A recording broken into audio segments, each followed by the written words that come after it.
Welcome to Reel Filmmaking. My name is Tindall, and today we're doing something a little bit different. As you can tell, the setup's a little different today, and that's because I'm a little bit more homeward bound in my orientation these days due to circumstances beyond all of our control.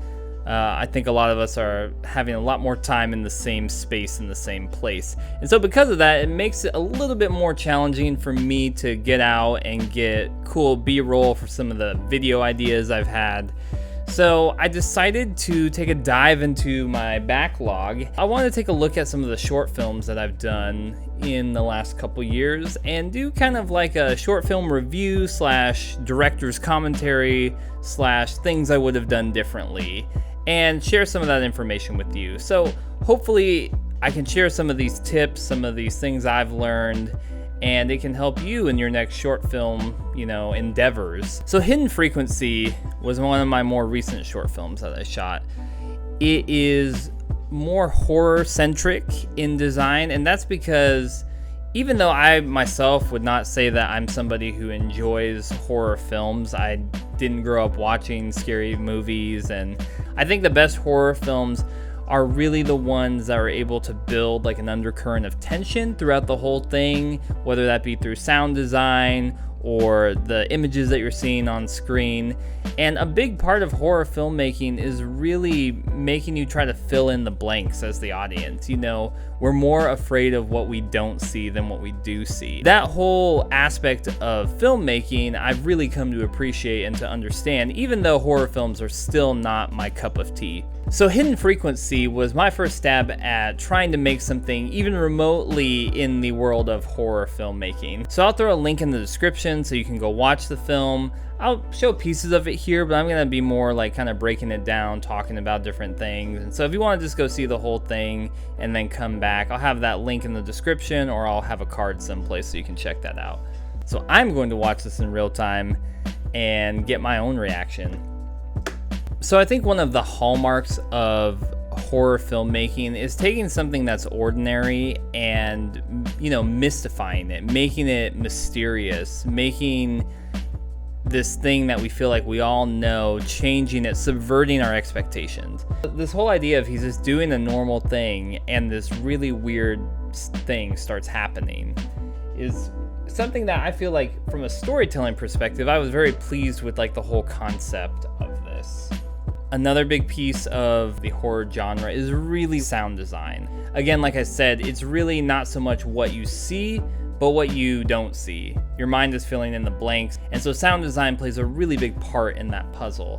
So when thinking about the sound design for Hidden Frequency, obviously I wanted it to be something sound related because the title of the film, kind of the whole conceit. So I wanted it to be something kind of creepy, something sounding so weird that like you couldn't really exactly put your finger on what this was. So I would say one thing that I would do differently with this film is some of the lighting choices. I like some of the lighting in general. I think that's a pretty cool shot, but when trying to do something that is shot at night, it becomes a constant battle of fighting the light. Where are you putting the light? So you have just enough light so it makes it look like you are in the dark, but still you need light to expose an image. So I think that's something I struggled with the whole time doing this.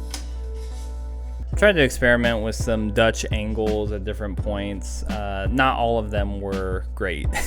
Like there's some near the beginning that I would probably just cut. I could still get the same type of shot of like looking into a closet or whatever and not have to have the weird angle. Again, some of these shots I just feel like I struggle with light where I thought I had enough light, but if I could go back and reshoot some of these, I would probably add some other type of light to these shots. I really enjoy some of the close-up scenes I got. I think just because the way I had to position the light and just doing stuff with my cell phone and the flashlight and stuff, I feel like I was able to get pretty good looking images. So a story beat that I think I would change because it doesn't really make a ton of sense is the whole going to find out what's going on with the power. I don't know if that was really clear when the light goes out and all the power goes out and he goes to the breaker box. I don't know. I probably could just cut that scene, but I just don't know if it was entirely clear. I really like the sound design of the door. I like the scene of him opening the door. Again, as he's coming out of the door, there's a lot of darkness that he falls into, but because we've got the flashlight there, you're able to get like these pops of light just right around the eyes that I think look really cool. There's some really close-up shots of the eyes that I think are really good, like the extreme close-ups. I was pretty proud of those. So the sequence I'm most proud of in this film is in the last minute where he walks down the hallway in this little kitchen area and he's checking the blinds, and this low rumble music starts to come in, and you see the flashlight pan from left to right, and he starts to open the curtains, and you get the close-up, and you hear the sound, and you just sense the terror.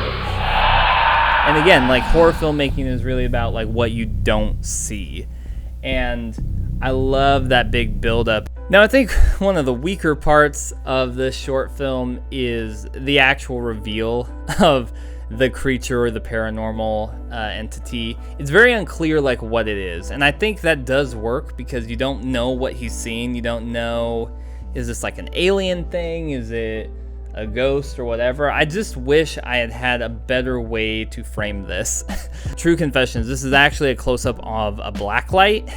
And I had tried to do some cool things with it, maybe to try to like put a hooded thing, try to make it a silhouette, and it just wasn't working. So I decided to go in for a tight close-up of the flashlight and see if I could do something with that.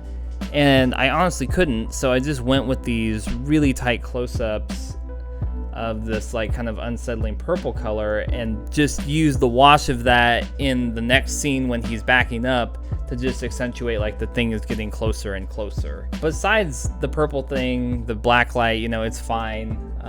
I really think this sequence is really strong. And then he starts choking, you don't know what's happening, like this creature has some sort of power over him. And then you just get that shot of his hand dropping with the phone. I think it's great. I'm really proud of that. So things I would change overall, get some more light in this film. Shooting at night, even though you need it to be dark, you still need light to expose your image. Storytelling beats, I thought it was very well done in terms of he's doing this simple mundane thing, editing a video, editing this concert, and he starts hearing this frequency that he doesn't know why he starts hearing it. I think that's really well executed. Cinematography wise, like I said, there's a lot of the close-up shots I was very happy with. A lot of extreme close-ups on the eyes. I really like that ending sequence walking down the hallway. Things I would have changed, probably some of the transition-y type shots, like when he's looking for his phone, when he falls down over the chair, when he goes and looks at the breaker box and stuff like that, where some of those things are a little clunky, it feels like to me, in the storytelling department. Overall, I'm very happy with it. Like, it's a film I'm proud of, especially for my first, like, dipping my toes into the horror genre.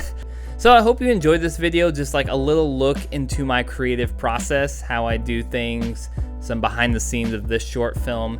So I'm gonna be doing a series of these videos, kind of looking at different short films I've shot, different short films that I've collaborated on, different stuff like that. Just, you know, getting a different perspective. As I cannot go outside my house and film new things currently, this is a fun way to just grow as a filmmaker. If you have short films that you've shot and you would love me to take a look and maybe spotlight here on the channel, do a video similar to this where I just kind of give my observations, my thoughts, give you some notice, I'd love for you to send them my way. You know, you can email me them, you can send me a message here on the channel. I'd love to take a look at some of them, maybe feature them in an episode like this. I hope you enjoyed this episode. Hope you found it fun. If you enjoyed it, make sure to subscribe to the channel. Click the bell icon so you know when I put up videos and all the goodness. And so until next time, keep making movies and watching movies, and I'll see you on Reel Filmmaking.